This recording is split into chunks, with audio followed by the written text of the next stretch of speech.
어제 저와 함께 나눈 말씀들이 있습니다. 그래서 잠깐만 제가 이렇게 정리를 하고 오늘 말씀을 시작해야 할 것 같습니다. 어제 저와 함께 나눈 말씀은 거듭남은 무엇인가, 거듭나야 한다라는 주제로 말씀을 드렸는데, 거듭남이란 무엇인가? 거듭난다는 것은 우리가 다시 태어나는 것이다. 다시 태어나는 것은 육체로 태어나는 것이 아니라 성령으로 태어나는 것이다. 그래서 다시 태어나는 것, 거듭나는 것, 다시 태어나는 것, 그리고 성령으로 태어나는 것 다 같은 말인데, 그 말은 또다시 말하면 영원한 생명을 얻는 것이다, 이렇게 말씀을 드렸습니다. 그렇죠? 기억나시죠? 네. 그래서 우리가 이 거듭난다는 것은 우리가 부모님으로부터 받은 이 육체로 또다시 태어나는 것이 아니라 하나님으로부터 태어나는 새로운 생명이다. 이것을 기억하시면서, 그렇다면 이제 그 새로운 생명이 나에게 어떻게 주어지는 것인가? 제가 어저께 말씀드린 마지막 부분에서 주 예수님께서 하나님의 아들이심을 믿는 사람, 그 사람은 거듭난다고 제가 말씀을 드렸습니다. 영원한 생명을 얻는다고 말씀을 드렸습니다. 요한복음 3장 16절을 통해서 제가 분명하게 하나님 말씀으로 말씀을 드렸습니다. 오늘은 이제 두 번째 시간입니다. 한번 앞에 보시면 이제 제목이 나와 있죠. 예. 오늘 두 번째 시간의 제목이 무엇인지 한번 우리 큰 소리로 같이 한번 읽어보겠습니다. 시작. 둘째 사망을 피하라. 둘째 사망을 피해야 합니다. 오늘은 이 둘째 사망에 대해서 말씀을 드리도록 하겠습니다.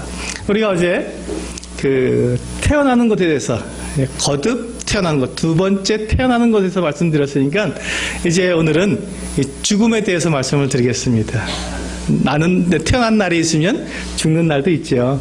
그래서 우리가 이 죽는 날에 대해서 한번 말씀을 드리도록 하겠습니다. 여러분, 사람은 이 땅에 태어나서 모두가 다 죽습니다. 안 죽는 사람 있습니까?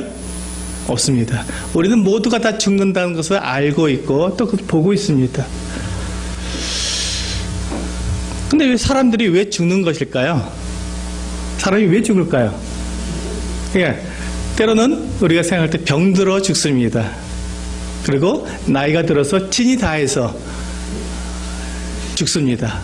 또는 사고로 인해서 죽습니다. 그래서 우리는 사람이 죽는 것이 그렇게 병이 들거나 또는 이제 기운이 다해서 나이가 너무 많이 들어서 죽는다고 생각하기 쉽지만, 성경은 그렇게 말씀하고 있지 않습니다. 성경은 그보다 더 중요한 진짜 이 죽음의 이유에 대해서 우리들에게 말씀해주고 있습니다. 네, 우리 한번 앞에 있는 창세기 2장 15절에서 17절까지 같이 한번 읽어보도록 하겠습니다. 네, 좀 큰 목소리로 같이, 앞에 보이시니까 큰 목소리로 같이 읽어보겠습니다. 시작. 여호와 하나님이 그 사람을 이끌어 에덴 동산에 두어 그것을 경작하며 지키게 하시고, 여호와 하나님이 그 사람에게 명하여 이르시되, 동산 각종 나무의 열매는 내가 임의로 먹되 선악을 알게 하는 나무의 열매는 먹지 말라. 내가 먹는 날에는 반드시 죽으리라 하시니라. 여기 맨 마지막에 뭐라고 말씀하고 있냐면, 내가 먹는 날에는 어떻게 된다고요? 반드시 죽으리라.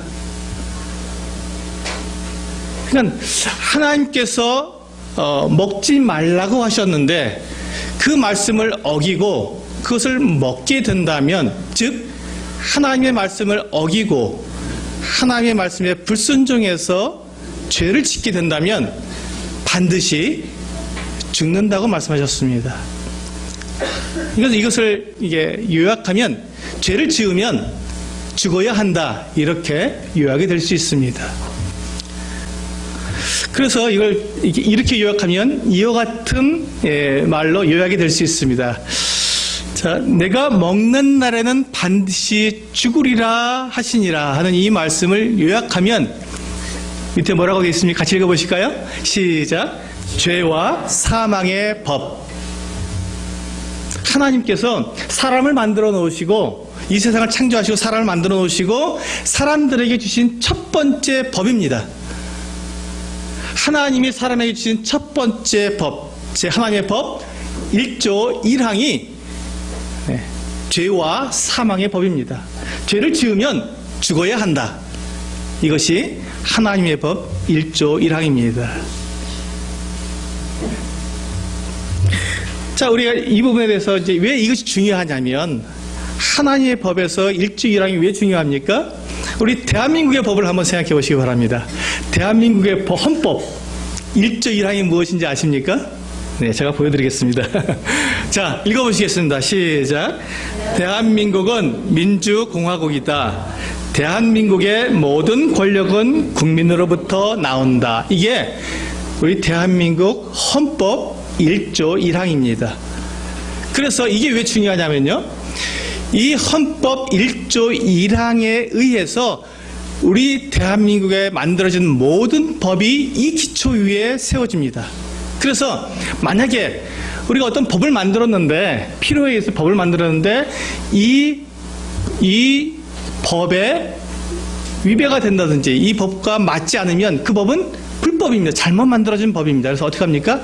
폐기하고 다시 만들어야 합니다. 왜요?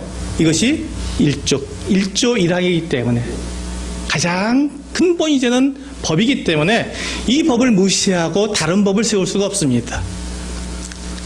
그러니까 하나님의 법 1조 1항이 무엇이라고요? 네, 죄와 사망의 법입니다. 죄와 사망의 법.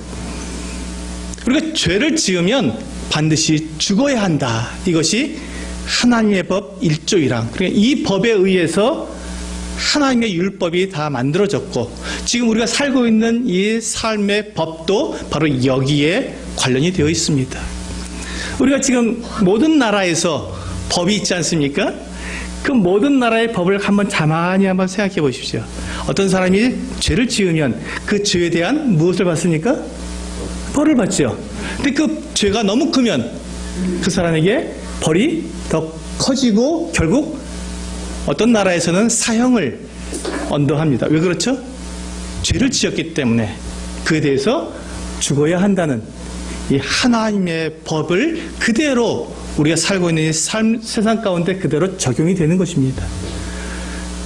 하나님께서 그와 같은 법을 정하셨고, 그 법이 사람들에게 그대로 전달되어서 모든 법의 기초가 죄와 사망의 법에 있는 것입니다.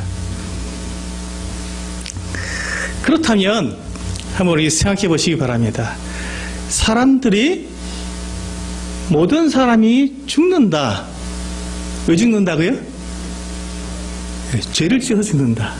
죄 때문에 죄를 지으면 죽어야 한다. 그럼 거꾸로 말하면 뭐가 됩니까? 모든 사람이 죽는다면 모든 사람이 죄를 지었다라는 결론으로 우리는 바꾸어 볼 수 있습니다. 그렇습니까? 사람들이 이렇게 말을 합니다. 우리가 모든 사람이 다 죽는 것은 다 압니다. 그래서 우리가 70년, 80년 정도 우리가 살아간다고 합니다. 그렇죠? 성경에서도 그렇게 말씀하고 있습니다. 한번 읽어보실까요?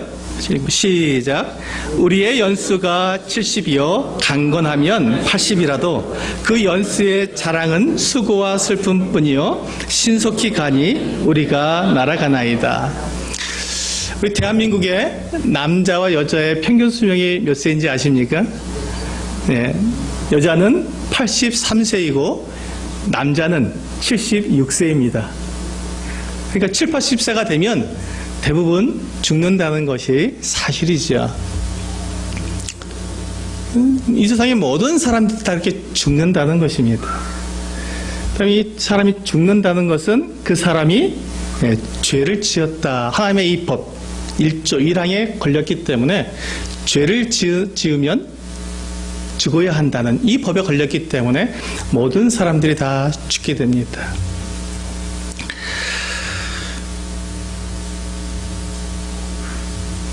이 로마서 3장 10절과 18절에 보시면 이렇게 기록이 되어 있습니다.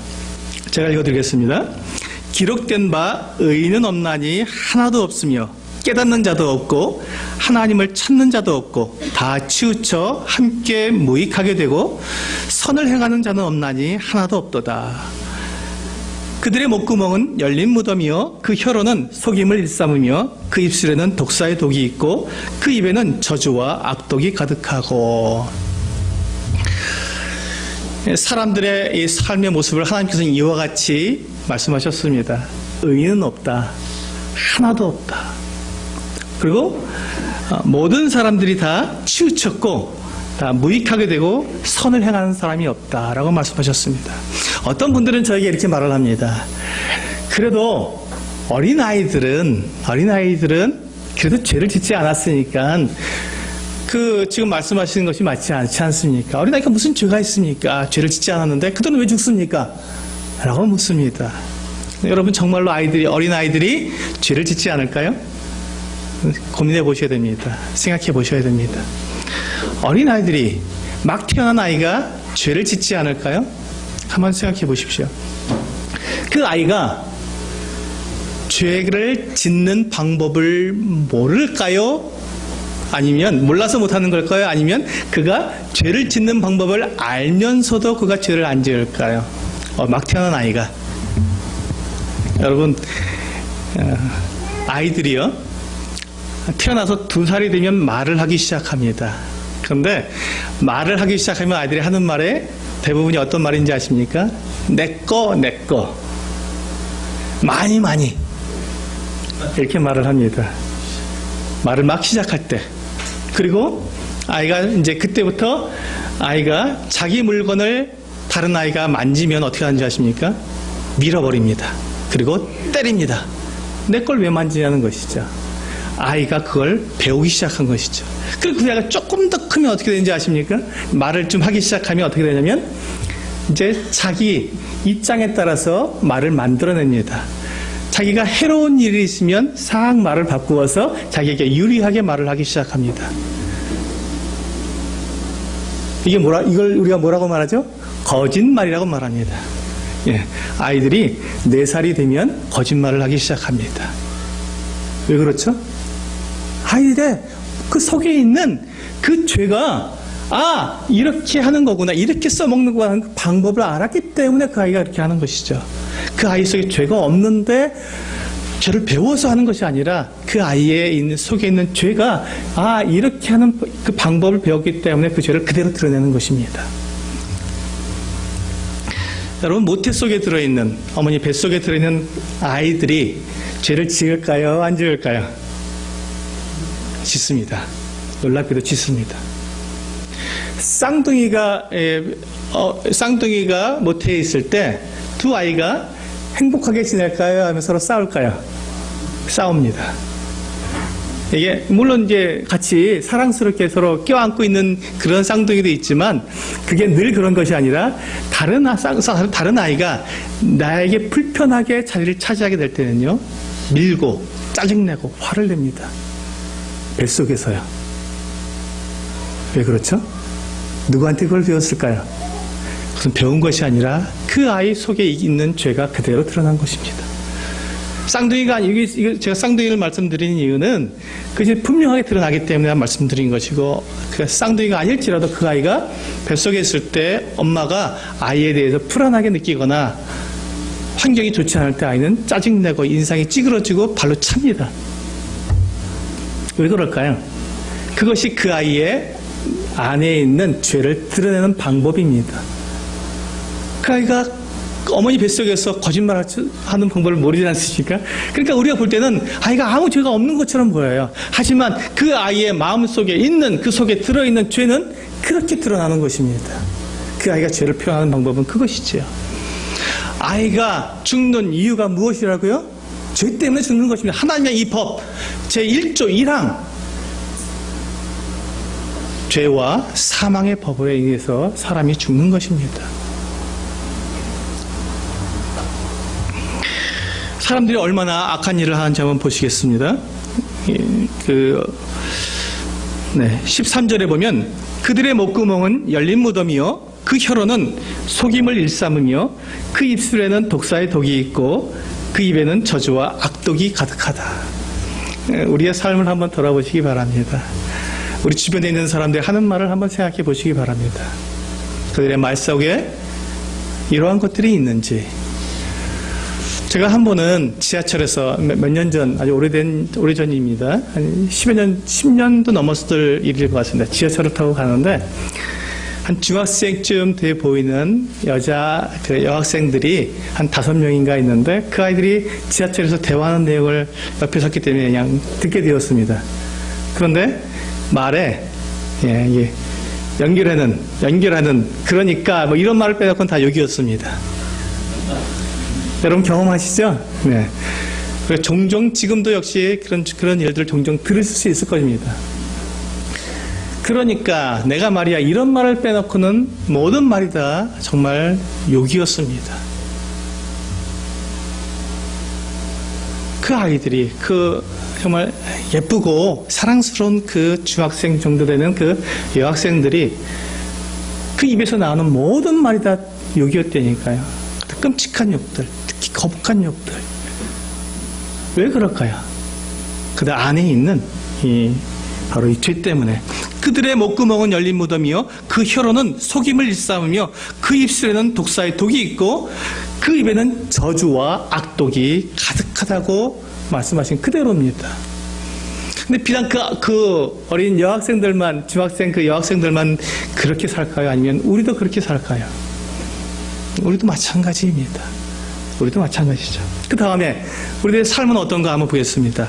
그 발은 피 흘리는데 빠른지라 파멸과 고생이 그 길에 있어 평강의 길을 알지 못하였고 그들의 눈앞에 하나님을 두려워함이 없느니라 함과 같으니라. 여기 보세요. 그 발은 피 흘리는데 빠르다. 남을 해치는데 빠르다는 것입니다. 누가 혹시 나를 해치면 나를 좀 어렵게 하거나 나를 힘들게 만들면 우리는 그 사람을 가만두지 않습니다. 반드시 보복하고 그 사람을 밀어내고 그 사람을 어렵게 만드는 것입니다. 그 발은 피 흐르는데 빠르다고 우리의 삶에 대해서 하나님은 분명히 말씀하고 있습니다. 이것이 우리들의 모습입니다. 또 주님은 우리들의 삶이 우리의 겉모습은 참 아름답게 보이고 참 깨끗해 보이고 그래도 이렇게 거룩하게 살려고 애쓰는 것처럼 보이지만 사실 사람들의 마음속에 있는 것은 시체와 같다. 더럽고 썩으며 냄새나고 끔찍한 그와 같은 것들이 사람 속에 있다고 말씀해 주셨습니다. 우리 이 말씀을 같이 한번 읽어보겠습니다. 좀 길지만 마가복음 7장 20절에서 23절 같이 한번 읽어보겠습니다. 시작. 또 이르시되 사람에게서 나오는 그것이 사람을 더럽게 하느니라. 속에서 곧 사람의 마음에서 나오는 것은 악한 생각 곧 음란과 도둑질과 살인과 간음과 탐욕과 악독과 속임과 음탕과 질투와 비방과 교만과 우매하매니 이 모든 악한 것이 다 속에서 나와서 사람을 더럽게 하느니라. 이게 사람의 본 모습입니다. 사람의 겉모습은 깨끗하고 아름답고 참 매력적인 그 같은 모습을 가지고 있지만 그 사람의 속에는 이와 같이 무덤처럼 이 썩은 시체가 들어있다는 것입니다.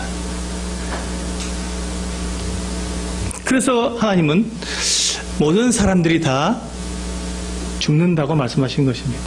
사람이 다 죽는데 그 사람이 죽는 이유는 그 사람이 죄를 범하였기 때문에 그렇기 때문에 사람이 죽는다고 말씀하신 것입니다. 하나님의 법 1조 1항입니다. 죄와 사망의 법. 사람은 결코 늙어서 죽는 것이 아닙니다. 사람은 결코 병들어서 죽는 것이 아닙니다. 사람은 죄를 지었기 때문에 그 죄 때문에 하나님께서 그 죄에 대한 분명한 법, 죄를 지었으면 죽어야 한다는 이 법 때문에 사람들은 죽는 것입니다. 그러므로 모든 사람들, 우리가 살고 있는 이 세상에서 한 사람도 죽지 않는 사람이 없다는 것은 모든 사람이 다 죄를 지었다는 것입니다. 성경도 그와 같이 말씀하고 있습니다. 로마서 3장 23절에서 그와 같이 말씀하고 있습니다. 같이 읽어보겠습니다. 시작. 모든 사람이 죄를 범하였음에 하나님의 영광에 이르지 못하더니. 이게 우리 사람의 모습입니다. 모든 사람이 죄를 범했기 때문에 하나님의 영광에 이르지 못한다. 하나님 나라에 들어갈 수 없다라고 말씀하고 있는 것입니다.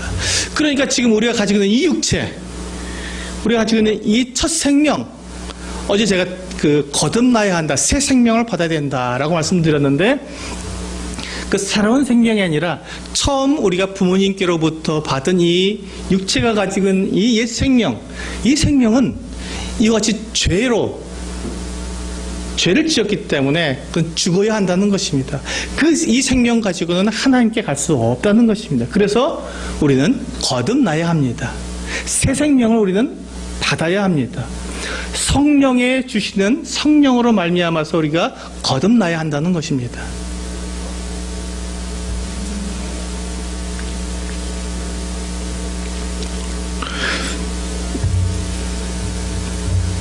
히브리서 9장 27절은 우리들에게 이와 같이 말씀하고 있습니다.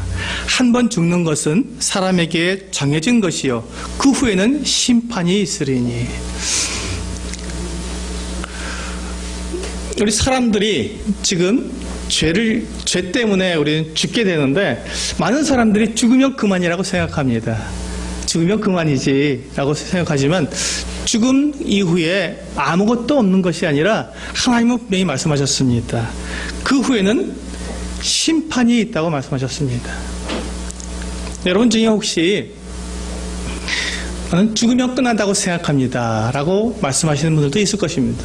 그리고 그걸 고집하시는 분들도 있을 것입니다. 괜찮습니다. 그렇게 생각하셔도 괜찮습니다. 그러나 그것은 여러분들이 그렇게 생각하는 것이고, 하나님은 이 세상을 만드실 때 그렇게 만드시지 않으셨다는 것입니다. 하나님은 죽은 후에 심판이 있도록, 죽은 다음에 다음 세상에 있다고 말씀해 주신 것입니다.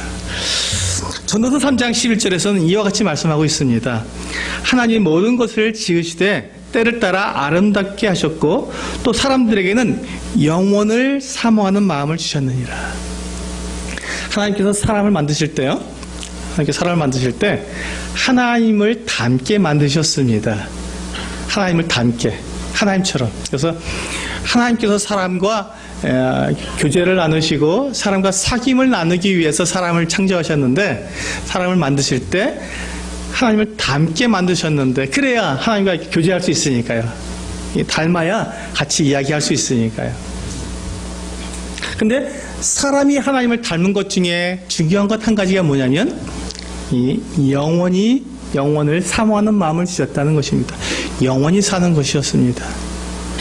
사람은 원래 죽도록 창조되지 않았습니다. 영원히 살도록 창조되었습니다. 영원히 살도록 창조되었죠. 그런데 그렇기 때문에 이 사람은 영원을 사모하는 마음이 있는 거예요. 다만 우리가 죄를 지었기 때문에 우리가 죽게 되었지, 우리가 원래 우리의 마음속엔 영원을 사모하는 마음이 있습니다. 여러분들 한번 생각해 보십시오. 내가 영원히 살고 싶으십니까? 아니면 빨리 죽기를 원하십니까? 모든 사람이 영원히 살고 싶어 합니다. 그게 우리의 본질이에요. 우리의 본능입니다. 우리의 본성 속에 그게 있는 거예요. 나는 죽으면 그만이라고 아무리 내가 고집을 해도 막상 내가 죽음 앞에 있으면 살고 싶은 게 사람의 마음입니다. 그래서 어떤 기업의 회장님은 자기가 죽게 되었을 때 누군가가 나에게 일주일의 생명을 나에게 줄 수 있는 의사가 있다면, 일주일의 생명을 더 연장시켜 줄 수 있는 의사가 있다면 내 재산의 절반을 주겠습니다. 대기업의 회장님이 그렇게 이야기했지만 아무도 그것을 줄 수가 없었죠. 죄의 싹슨, 죄와 사망의 법에 의해서 그는 죽어야 했기 때문에 그렇습니다. 그러나 그 사람이 죽어가면서 원하는 것은 영원한 생명, 더 살고 싶다는 것이었습니다. 영원을 사모하는 마음을 그가 가지고 있습니다. 그래서 이 죽은 다음에 그 끝이다라고 말씀하시는 분들은 한번 생각해 보시길 바랍니다. 그래서 우리가 이 육체를 가지고 있는 이 생명은 죄를 지으면 그 죄 때문에 죽고 그 사망함으로 육체가 다 멸망해 버립니다. 그래서 그 사람의 육체의 생명은 죽음으로 끝나게 되는 것이죠. 그러니까 많은 분들이 이거 죽으면 육체가 죽음으로써 죄를 지어서 죽었으면 이제 끝으로 끝 아닙니까? 라고 말하는데 하나님은요 약속하셨습니다. 그가 죽은 다음에 그를 심판의 부활로 다시 살리실 것이라고 말씀하셨습니다. 요한복음 5장 29절에 보시면 이와 같이 말씀하고 있습니다. 선한 일을 행한 자는 생명의 부활로, 악한 일을 행한 자는 심판의 부활로 나오리라. 여러분 가만히 생각해 보시기 바랍니다. 우리는 이 육체가 죽으면 그것으로 끝난다고 생각하기 쉽습니다. 그 다음 우리가 생각할 수 없기 때문에 그렇습니다. 그런데 하나님은 우리에게 약속해 주시기를 그 사람이 죽은 후에 그를 다시 살리셔서 그를 심판하시겠다고 말씀하셨습니다. 그럼 여기 보면 악한 일을 행한 자는 심판의 부활로 나오리라 라고 약속해 주셨습니다. 죄를 지은 사람은 그를 다시 살리실 터인데 다시 살려서 어떻게 하신다고요? 그를 심판하시겠다는 것입니다. 하나님께서. 그렇다면 우리가 모든 사람이 다 죄를 지었다면 모든 사람이 다 부활할 때 어떤 부활로 그가 다시 살아야 됩니까? 심판의 부활로 나오게 된다는 것입니다. 모든 사람이 다 그래서 하나님 앞에 심판을 받을 수밖에 없지요. 죽은 이후에 하나님께서 그를 그냥 두시는 것이 아니라 그를 다시 살리십니다. 하나님의 약속입니다. 그를 다시 살리셔서 그를 심판하시겠다는 것입니다. 이것이 바로 모든 사람이 죄를 범하였음에 하나님의 영광에 이르지 못한다고 하는 이 말씀의 뜻입니다. 사람들이 다 죄를 범했기 때문에 그가 심판의 부활로 부활했을 때 그는 심판받아서 그 심판받게 되면 어떻게 되겠습니까? 그는 벌을 받을 수밖에 없지요. 오늘은 바로 그 얘기를 하는 것입니다. 우리는 생각할 때 내가 죽으면 그만인데 그 다음에 뭐가 있을지 자꾸 우리는 알 수 없기 때문에 자꾸 생각이 헷갈립니다. 정말 죽은 다음에 다음 생이 있는 것인가? 정말 다음 생이 성경에 기록된 대로 그런 삶이 정말 있는 것인가? 라고 우리는 의심할 때도 있고 또 그걸 믿고 싶을 때도 이렇게 우리가 혼동하기 쉬운데 그 이유는 뭐냐면 우리의 생명이 끝나버리기 때문에 그렇습니다. 근데 생명이 끝나는 것으로 우리가 생각하게 된다면 다음 생이 없는 것처럼 생각이 되죠. 그러나 하나님께서 약속하신 것은 우리의 생명이 끝나게 되면 죽은 다음에 그 사람들을 부활시키신다는 것입니다. 다시 살리신다는 것입니다. 다시 살려서 그 사람들을 심판하신다는 것이죠. 우리 요한계시록에 있는 말씀 한번 보시겠습니다. 요한계시록 20장 11절에서 15절에 있는 말씀인데요. 이 말씀은 이 세상을 하나님께서 이제 다 모든 것을 다 마치시고 맨 마지막 장면입니다. 하나님께서 이 세상을 창조하실 때가 있기 때문에 이 세상을 마지막으로 끝내실 때가 있는데 맨 마지막 장면입니다. 이 맨 마지막 장면이 어떤지 우리 한번 같이 읽어보시도록 하겠습니다. 시작. 내가 크고 흰 보좌와 그 위에 앉으신 이를 보니 땅과 하늘이 그 앞에서 피하여 간데 없더라.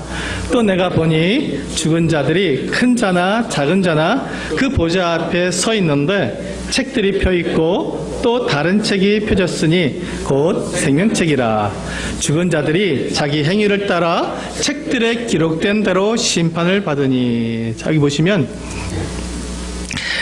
아주 크고 흰 보좌가 이제 펼쳐져 있는 것을 볼 수 있습니다. 이게 맨 마지막 장면입니다. 여러분, 보좌가 무엇이죠? 보좌. 임금님이 앉는 의자를 보좌라고 합니다. 그러니까 지금 이 보좌에 앉으신 분이 있다 하면 이분은 누구십니까? 임금님이죠. 왕입니다. 근데 이분은 맨 마지막에 그 임금의 자리에, 왕의 자리에 앉으셨기 때문에 이분은 왕 중에 왕이시고 신 중에 신이신 하나님이십니다.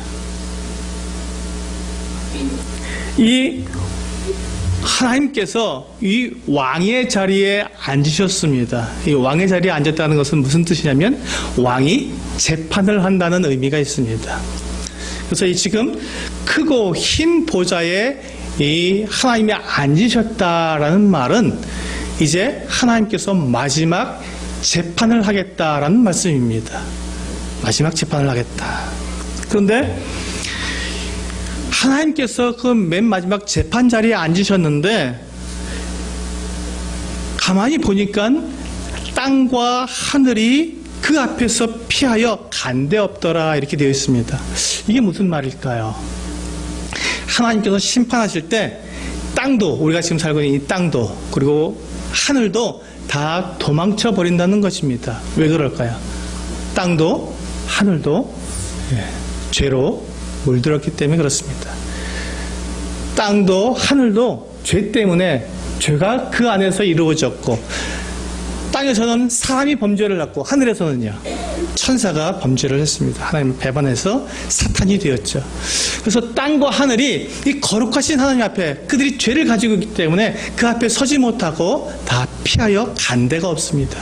하나님 앞에서는 죄가 설 수 없기 때문에 그렇습니다. 이 장면을 한번 생각해 보시기 바랍니다. 하나님께서 얼마나 거룩하시고 그 자리가 얼마나 권위가 있으며 얼마나 위험 있는 자리이기에 땅과 하늘도 피하여 간데 없을 정도로 이렇게 무섭고 두려운 그 재판 자리가 됐는지 생각해 보시기 바랍니다. 바로 그 자리입니다. 그 자리에 하나님께서 앉으셔서 이제 사람들을 심판하시는데 12절에 보니까 또 내가 보니 죽은 자들이 큰 자나 작은 자나 그 보좌 앞에 서 있는데, 여기 지금 보좌 앞에 그 하나님의 재판석 앞에 서 있는 사람들이 나오는데 그 사람들의 신분이 뭐라고요? 어떤 사람들이라고요? 죽은 자. 죽은 자라고 성경은 말씀하고 있습니다. 여러분, 하나님의 심판 때 마지막 재판석 앞에 서 있는 사람들은 죽은 사람들입니다. 이 죽은 사람들이 하나님 앞에 어떻게 서 있습니까? 하나님께서 다시 살리셨기 때문에 서 있는 것입니다. 왜? 심판의 부활로 하나님께서 살리셨기 때문에. 방금 보았지 않습니까? 그 심판의 부활로 그들이 다시 살아난 것입니다. 부활은 다시 살아난다는 것이죠. 다시 살아난 것입니다. 그래서 그들이 이제 하나님 앞에 마지막 재판을 받기 위해서 서 있습니다. 그래서 그들의 신분이 죽은 자라는 신분을 가지고 있는 것입니다. 그들은 살아있는 자가 아니라 다 한 번은 죽은 사람들입니다. 육체의 죽음을 죽은 사람들. 이 사람들이 죽음으로 끝나지 않고 이제 하나님 앞에 마지막 심판을 받으러 그 자리에 나와 있는 것입니다. 서 있는 것입니다.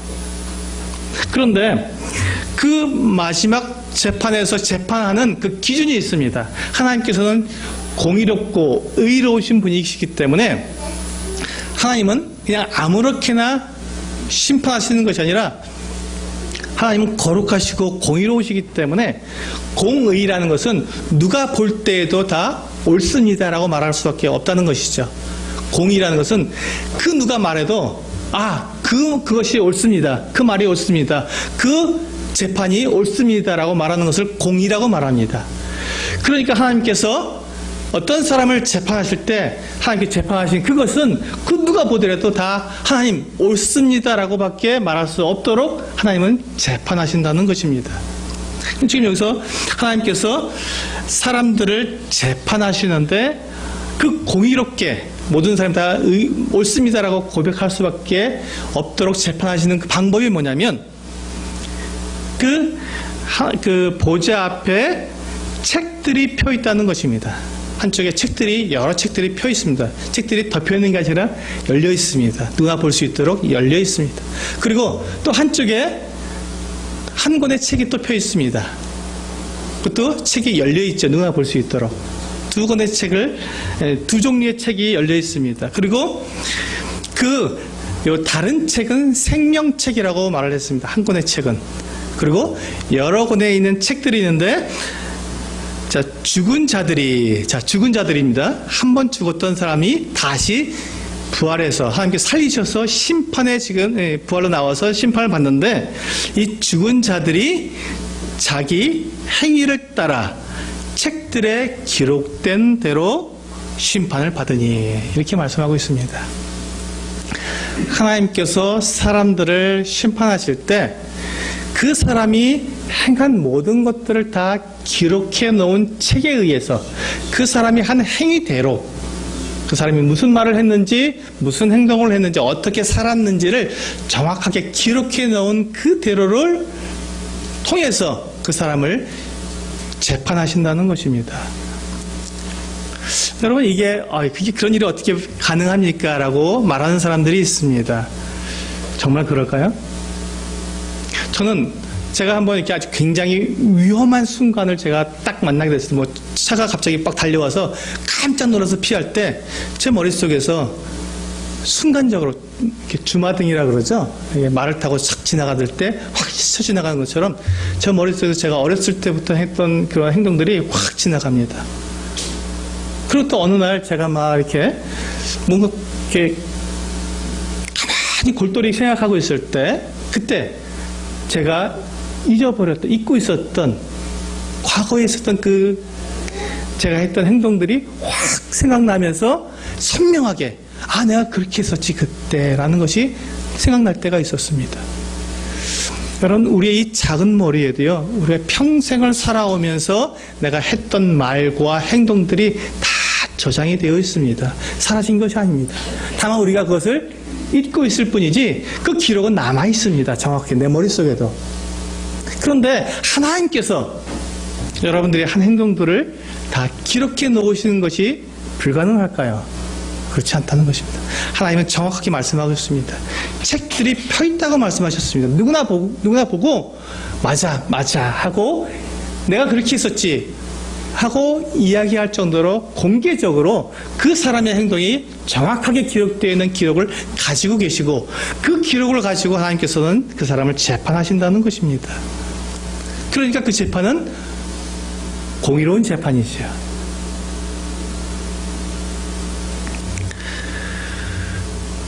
그러면 제가 한번 묻겠습니다. 하나님께서 여러분들이 태어나서부터 여러분들이 평생 동안 한 행동들이 기록된 그 기록을 가지고 여러분들을 재판하신다면, 여러분들은 유죄입니까? 무죄입니까? 하나님 그것을 묻고 계십니다. 여러분들이 평생 동안 했던 그 모든 행위가 기록된 그 기록을 바탕으로 여러분들을 재판하신다면, 여러분들은 하나님 앞에서 나는 무죄라고 주장하시겠습니까? 아니면 나는 유죄라고 고백을 하고 고개를 떨구시겠습니까? 유죄라고 우리는 말할 수밖에 없습니다. 우리의 마음 속에 있고 내 기억 속에 있고 내 뇌리 속에 박혀있는 그 내 행동들을 내가 생각했을 때, 나조차도 내 양심으로 보았을 때도 나는 유죄입니다라고 말할 수밖에 없습니다. 이게 하나님의 공의입니다. 하나님의 심판입니다. 너는 유죄다라고 심판하시는, 너는 죄가 있다. 그래서 그 하나님의 이 심판에 아무도 불평할 수 없고 원망할 수 없고 억울하다고 말할 수 없도록 하나님께서는 너는 유죄라는 판결을 내리시는 것이죠. 그렇다면 그가 유죄가 된다면 그 다음에 그에게 돌아올 벌을, 그것을 우리는 피할 수 없다는 것이지요. 그 벌이 어떤 벌인지 한번 보겠습니다. 같이 읽어보시겠습니다. 시작. 바다가 그 가운데에서 죽은 자들을 내주고 또 사망과 음부도 그 가운데에서 죽은 자들을 내주매 각 사람이 자기의 행위대로 심판을 받고 사망과 음부도 불못에 던져지니 이것은 둘째 사망 곧 불못이라. 누구든지 생명책에 기록되지 못한 자는 불못에 던져지더라. 네. 우리가 어떻게 다시 살아나냐고요? 사람이 죽어서 다 썩어서 흙으로 돌아갔는데 어떻게 다시 살아나냐고요? 바다에 빠져서 물고기들이 다 우리의 몸을 다 뜯어먹고 우리는 다 완전히 존재가 없어졌는데 우리가 어떻게 다시 살아나냐고요? 걱정하지 마십시오. 하나님의 말씀은 분명히 말씀하고 있습니다. 바다가 그 죽은 자를 다 내어준다고 하나님께서 말씀하셨습니다. 바다에서 죽은 사람들 바다가 내어줍니다. 또 이 땅에서 죽은 사람들 사망과 음부도 그 가운데 죽은 자들 다 내어준다고 말씀하고 있습니다. 여러분, 죽음으로 끝나는 것이 아닙니다. 죽은 뒤에 하나님께서 심판하실 때, 마지막 재판하실 때 바다에서, 육지에서, 공중에서 죽은 모든 사람들이 다 그대로 다 하나님 앞에 내어놓게 되어 있습니다. 그래서 하나님께서 심판하시는데 각 사람이 자기의 행위대로 심판을 받고, 그리고 그 심판을 받은 그 결과가 무엇입니까? 사망과 음부도 불못에 던져지니 이것은 둘째 사망, 곧 불못이라. 그렇습니다. 이게 둘째 사망입니다. 둘째 사망. 우리는 한 번 죽었습니다. 우리 육체는 한 번 죽었습니다. 육체 죽으면 한 번 죽는 것이죠. 죽으면은 우리가 생명에도 어제 거듭나야 한다. 두 번째 태어나야 된다. 새로운 생명을 받아야 된다고 말씀드렸는데 생명에도 두 가지가 있듯이 죽음도 두 번의 죽음이 있다는 것입니다. 첫 번째 죽음은 우리 육체의 죽음. 우리 죄를 지었기 때문에 죽는 이 죽음은, 육체의 죽음은 아무도 피할 수가 없습니다. 모든 사람이 다 죽는 것입니다. 그런데 이 둘째 사망, 두 번째 죽음은 피할 수가 있습니다. 그걸 피하라는 것입니다. 첫 번째 죽음은 아무도 피할 수 없지만 두 번째 죽음은 피할 수가 있습니다. 어떻게 하면 피할 수 있습니까? 영원한 생명, 거듭나면 그것을 피할 수 있습니다. 자, 거기서 보시면 우리가 죄를 지어서 하나님 앞에서 심판을 받으니까 각 사람의 행위대로 하나님께서 재판을 하시니까 우리가 하나님께 고백할 수 있는 것은, 그 재판장에서 우리가 고백하는 것은 저는 유죄입니다라고 고백할 수밖에 없습니다. 내가 죄를 지어서 하나님 앞에 내가 죄인으로 서 있습니다라고 고백할 수밖에 없습니다. 그렇다면 그에 대한 형벌은 여기 보시면 둘째 사망, 곧 불못에 던져지는 것입니다. 이것을 우리가 지옥이라고도 말을 하지요. 그래서 이 둘째 사망, 이 영원한 이와 같은 이 불못에 던져지는 것을 피하라고 말씀하셨는데 우리가 그것을 피할 수 있겠습니까? 어떻게 피하면 됩니까? 피할 길을 하나님께서 마련해 놓으셨을까요? 그렇습니다. 그 피할 길을 마련해 놓으셨던 바로 그것을, 그 소식을 지금 제가 여러분들에게 말씀을 드리고 있는 것입니다. 그 둘째 사망을 피할 수 있는 길. 15절 우리 같이 한번 읽어보시겠습니다. 마지막 절입니다. 시작. 누구든지 생명책에 기록되지 못한 자는 불못에 던져지더라. 생명책에 기록되지 못한 사람들이 불못에 던져지는 것입니다. 자, 보세요. 하나님께서 재판을 하셨습니다. 근데 각 사람의 행위대로 재판했을 때 공의대로 재판하니까 사람들이 유죄입니까? 무죄입니까? 유죄라고 되어 있습니다. 이게 하나님의 재판의 결과입니다. 사람들이 재판을, 하나님께서 재판하셨을 때 그 사람이 유죄인지 무죄인지를 분명히 밝혀놓고, 그리고 그 사람이 유죄가 되었을 때 그 사람을 이제 이 둘째 사망에 던져 넣으시는데, 둘째 사망에 던져 넣는 그 기준은 생명책에 기록이 되었느냐 그렇지 않느냐에 따라서 둘째 사망에 던져진다는 것입니다. 우리의 행위를 따라 재판하신 결과는 내가 유죄냐 무죄냐를 하나님께서 결정해 주셨고, 유죄라면 이제 그 지옥불, 영원한 불못에 던져져도 우리가 하소연할 수 없는 공의에 우리가 굴복하게 만들어 놓으시고, 그 다음에 나를 그 둘째 사망, 불못에 던져놓는 그 기준은 생명책에 있다는 것입니다. 생명책에 내 이름이 기록되어 있는지 그렇지 않은지에 따라서 내가 지옥에 던져지든지 그렇지 않든지가 결정된다는 것입니다. 여러분, 그래서 이 생명책에 기록이 된 사람은 둘째 사망을 피할 수가 있습니다. 이 생명책이 무엇일까요? 이게 또 궁금해지죠? 그렇다면 생명책에 기록되는 것은 어떻게 하면 생명책에 기록될까요? 도대체 생명책에 기록되는 것이 무엇일까? 우리는 그것을 여기에서 힌트를 얻을 수 있습니다. 요한계시록 이제 마지막입니다. 마지막 부분에서 우리가 거듭나지 아니하면 하나님 나라에 들어갈 수 없다고 했는데, 이제 하나님께서 사람들을 이 하나님 나라에 들어가게 하십니다. 맨 마지막에 하나님께서 새 하늘과 새 땅을 만드시고 그곳에 거룩한 성을 만들어 놓으시고 그 거룩한 성에 사람들이 들어가게 하셨는데, 그 이야기를 마지막 그 거룩한 성 하나님의 나라에 들어가게 하시는 그 장면입니다. 요한계시록 21장 22절부터 27절까지인데요. 성 안에서 내가 성전을 보지 못하였으니 이는 주 하나님 곧 전능하신 이와 및 어린 양이 그 성전이심이라. 그 성은 해나 달의 비침이 쓸데없으니 이는 하나님의 영광이 비치고 어린 양이 그 등불이 되심이라. 한번 상상해 보십시오. 이건 지금 상상으로 우리가 알 수 있는 것입니다. 하나님께서 사람들을 위해서 하나님 나라를 만들어 놓으셨습니다. 거룩한 성을 만들어 놓으시고 그 성에 들어가도록 하셨는데, 그 성은 해도 달도 필요 없다는 것입니다. 왜냐하면 하나님의 영광이 너무 밝게 빛나니까 그것으로 족하다는 것이죠. 충분히 밝게, 충분히 환하게 그 빛으로 살아갈 수 있는 그와 같은 성이라는 것입니다. 상상이 잘 안 되지만 이 성의 그 영광을 한번 생각해 보시기 바랍니다. 만국이 그 빛 가운데로 다니고 하나님의 그 영광의 빛 가운데로 다닙니다. 땅의 왕들이 자기 영광을 가지고 그리로 들어가리라. 들어갑니다.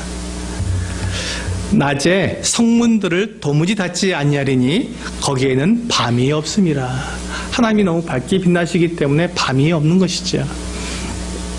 사람들이 만국의 영광과 존귀를 가지고 그리로 들어가겠고, 무엇이든지 속된 것이나 가증한 일 또는 거짓말하는 자는 결코 그리로 들어가지 못하되 오직 어린 양의 생명책에 기록된 자들만 들어가리라. 마지막 27절이 우리들에게 굉장히 중요합니다. 27절만 같이 한번 읽어보시겠습니까? 시작. 무엇이든지 속된 것이나 가증한 일 또는 거짓말하는 자는 결코 그리로 들어가지 못하되 오직 어린 양의 생명책에 기록된 자들만 들어가리라. 여기에 우리가 이 생명책이 무엇인지 알 수 있는 귀중한 힌트가 들어있습니다. 이 생명책의 이름이 무엇입니까? 네, 어린 양의 생명책입니다. 이 어린 양이 누굽니까? 이게 이제 이것만 해결하면 되지 않습니까? 생명책인데 이 생명책의 이름이 어린 양의 생명책이라고 말하고 있습니다. 그렇다면 이 어린 양이 누군지만 알면 우리는 이 생명책에 기록되는 것에 대해서 우리는 분명하게 알 수 있습니다. 베드로전서 1장 17절에서 19절에 있는 말씀입니다. 이건 굉장히 중요하니까 우리 같이 한번 읽어보겠습니다. 괜찮으시죠? 네, 읽는 거 재밌으시죠? 네, 같이 읽겠습니다. 시작. 외모로 보시지 않고 각 사람의 행위대로 심판하시는 이를 너희가 아버지라 부른즉 너희가 나그네로 있을 때를 두려움으로 지내라. 너희가 알거니와 너희 조상이 물려준 헛된 행실에서 대속함을 받은 것은 은이나 금같이 없어질 것으로 된 것이 아니요 오직 흠없고 점없는 어린 양 같은 그리스도의 보배로운 피로 된 것이니라. 자, 여기에서 이제 우리가 분명히 알 수 있습니다. 어린 양은 누구라고요? 예, 맨 마지막 절에 19절에 나와 있죠. 19절 같이 읽어보시겠습니다. 오직 흠없고 점없는 어린 양 같은 그리스도의 보배로운 피로 된 것이니라. 자, 어린 양이 누구라고요? 예, 그리스도입니다. 그리스도. 예수 그리스도 맞습니다. 예수 그리스도. 아, 그렇다면 그 생명책은 예수님의 생명책입니다. 예수의 생명책. 자, 그런데 지금 읽은 베드로전서 1장 17절에서 19절에 있는 말씀을 자세히 보시면 우리가 그것을 알 수 있습니다. 어떻게 하면 그 생명책에 우리의 이름이 기록될 수 있을지가 그 방법이 기록되어 있습니다. 여기 나타나 있습니다. 자세히 한번 보시겠습니다. 외모로 보시지 않고 각 사람의 행위대로 심판하시는 이를 너희가 아버지라 부른즉. 보세요. 지금 각 사람의 행위대로 심판하십니다. 우리 아까 보았죠? 크고 흰 보좌에 앉으신 그분이 각 사람의 행위대로 심판하시는 분이십니다. 하나님이시죠. 이 심판하시는 분을 생각할 때 그 심판 자리에서 우리가 우리의 죄가 용서받고 내가 죄 없다함을 받을 수 있는 그 길이 여기에 있다는 것입니다. 생명책에 기록될 수 있는 길. 그것을 보니까 18절에 보니까 너희가 알거니와 너희 조상이 물려준 헛된 행실에서 대속함을 받은 것은 은이나 금같이 없어질 것으로 된 것이 아니에요. 여기서 보니까 우리 조상들이 우리에게 물려준 헛된 행실이 있다고 했습니다. 이게 무엇입니까? 우리의 육체가 하는 일. 우리 부모님으로부터, 죄송합니다만 우리 어른들, 우리 조상들로부터 우리가 물려받은 행실은 결코 하나님 나라에 들어갈 수 없는 그 같은 행실들을 물려받았습니다. 거짓말하고 속이고 빼앗고 화내고 싸우고 미워하고 질투하고 하나님이 미워하는 그 같은 일들을 하도록 우리는 우리 조상들에게 물려받은 것입니다. 그게 육체의 일이죠. 그것이 내 육체가 하는 일. 한번 생각해 보시기 바랍니다. 내 몸이 원하는 일이 과연 하나님 앞에서 의롭고 거룩하고 깨끗한 그와 같은 것들을 원하십니까? 아니면 하나님이 미워하시는 것들을 내 육체가 원합니까? 우리 조상들이 우리에게 준 것은, 물려준 것은 미안하지만 하나님 앞에서 아무런 쓸데없는 그와 같은 것들을 우리가 물려받았다는 것입니다. 결코 하나님 나라에 들어갈 수 없게 만든 그 육체의 일들을 우리는 물려받은 것입니다. 그래서 우리는 거듭남이 필요하다는 것입니다. 근데 우리가 대속이라고 되어 있습니다. 보시면 그 행실에서 대속을 받았다 하고 있습니다. 여러분, 대속이라는 말 참 어렵죠? 이게 무슨 말인지 잘 모르실 수 있습니다. 이거 잘 안 쓰는 말이 아니기 때문에. 그래서 이 대속이라는 말을 한번 설명해 드리고 그 다음에 넘어가도록 하겠습니다. 로마서 6장 23절에서 이 대속이라는 말이 우리가 풀 수 있는 실마리가 있습니다. 자, 6장 23절 같이 읽어보시겠습니다. 시작.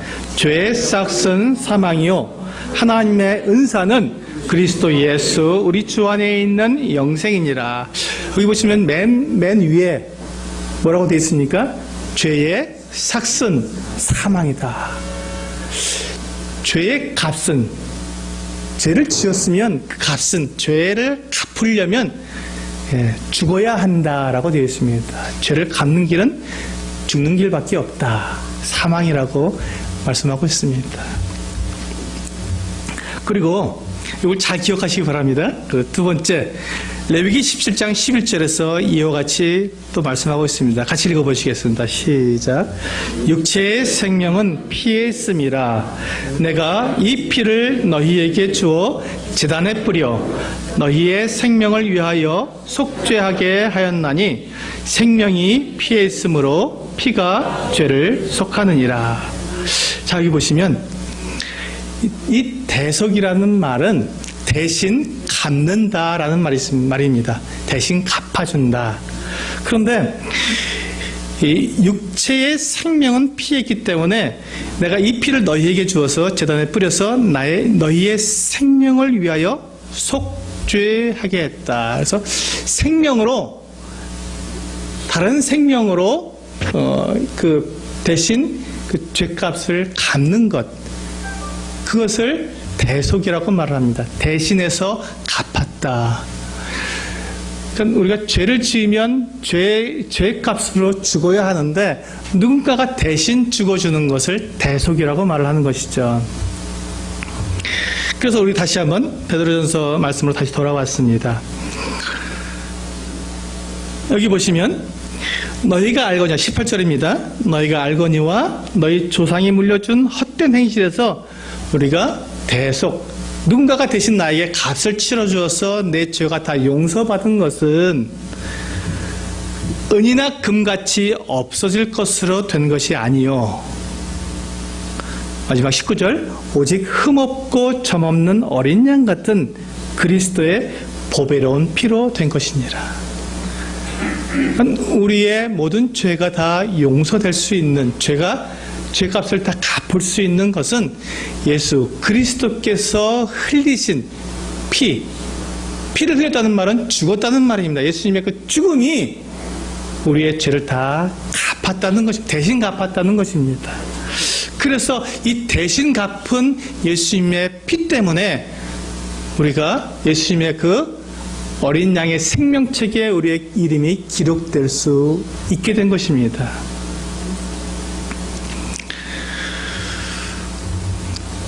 여러분, 이 이 어린 양의 생명책에 기록이 되어야만 우리가 이 둘째 사망에서 우리는 둘째 사망을 피할 수가 있습니다. 그럼 둘째 사망은 얼마나 끔찍한지 예수님도 그 둘째 사망을 피하라고 말씀해 주고 있습니다. 여러분, 이 둘째 사망이 얼마나 끔찍한지 주님께서 이렇게 말씀하시면서 그 둘째 사망을 피하라고 말씀하고 있습니다. 마가복음 9장 43절에서 48절 말씀입니다. 만일 내 손이 너를 범죄하게 하거든 찍어버리라. 만일 내 손이 죄를 짓게 만들면 그 손을 찍어버리라는 것입니다. 얼마나 끔찍한 일입니까? 장애인으로 영생에 들어가는 것이 두 손을 가지고 지옥, 곧 꺼지지 않는 불에 들어가는 것보다 나으니라. 차라리 내 손을 찍어버리는 이 끔찍한 죄를 하고라서도 그 둘째 사망은 들어가면 안 된다는 것입니다. 둘째 사망을 피하라는 것입니다. 만약 내 발이 너를 범죄하게 하거든 찍어버리라. 다리 저는 자로 영생에 들어가는 것이 두 발을 가지고 지옥에 던져지는 것보다 나으니라.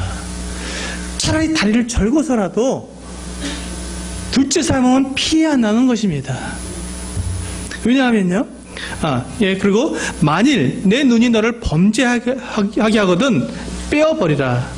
한 눈으로 하나님의 나라에 들어가는 것이 두 눈을 가지고 지옥에 던져지는 것보다 나으니라. 예수님은 분명히 둘째 사망을 우리에게 경고해 주고 있습니다. 둘째 사망을 피하라는 것입니다.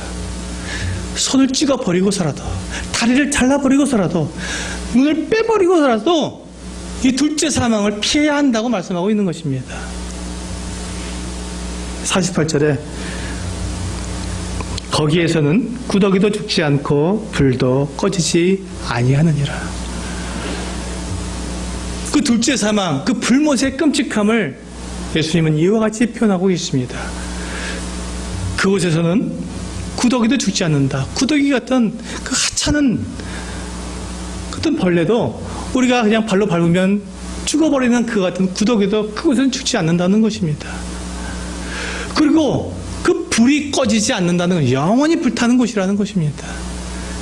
그러니 그곳에서 받을 고통이 얼마나 크고 얼마나 두려운지 예수님은 차라리 이 손을 잘라버리고 발을 잘라버리고 눈을 빼버리고서라도 그 둘째 사망에 들어가지 말고 둘째 사망을 피하라고 우리에게 말씀해 주고 있는 것입니다.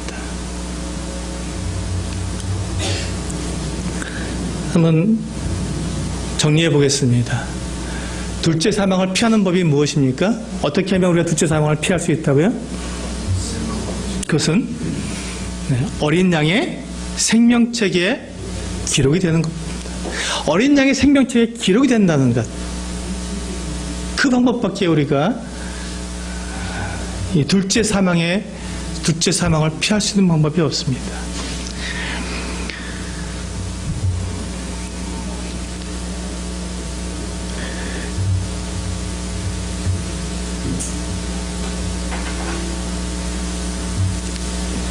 우리가 둘째 사망을 피하기 위해서 우리는 어린 양의 생명책에 기록되는 방법은 19절에 보시면, 베드로전서 1장 19절에 보시면, 오직 흠없고 점없는 어린 양 같은 그리스도의 보배로운 피로 우리의 모든 죄를 다 용서하신 이 사실을 우리가 믿어야 한다는 것입니다.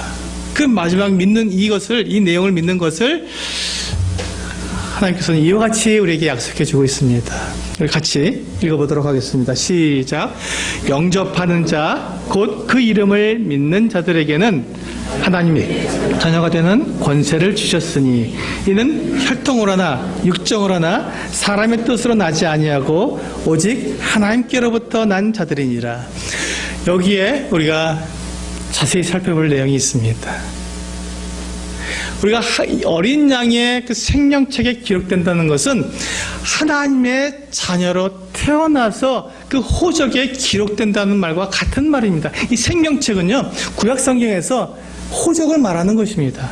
이스라엘 사람들의 그 족보를 말하는 것입니다. 내가 족보에 들어있는가 들어있지 않는가에 따라서 이스라엘 사람들의 그 족보에 들어가 있으면 그 사람들은 하나님의 백성이기 때문에 그들에게는 생명을 주고, 하나님의 족보에 들어있지 않은 사람들은 다 쫓아내는 이 하나님의 족보, 이 이스라엘의 족보가 바로 이 생명책인데, 지금 예수님께서 어린 양에게, 예수님께 속해 있는 그 족보, 예수님의 그 피로 말미암아서 하나님의 자녀로 태어난 그 어떤 경험이 있는 하나님의 자녀의 그 족보에 들어가 있는 사람들은 하나님의 이 어린 양의 생명책에 그 이름이 기록된다는 것입니다.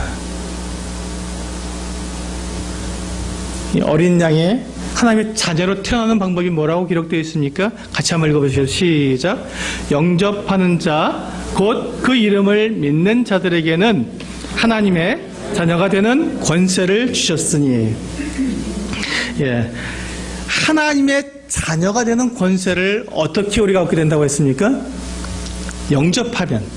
그리고 영접한다는 것이 무엇이냐면 그 이름을 믿는 자, 예수 그리스도의 이름을 믿는 자, 그분이 하나님의 아들이심을 믿는 자, 하나님의 아들이심을 믿고 그분께 나를 의탁함으로 그분께서 나의 모든 죄를 다 용서해 주시고 그분이 십자가에서 흘리신 그 보배로운 피로 내 모든 죄를 다 용서해 주신 그것을 믿는 그 사람, 바로 그 사람에게는 하나님의 자녀가 되는 권세를 주셔서 그 이름을 어린 양의 생명책에 기록해 주신다는 것입니다.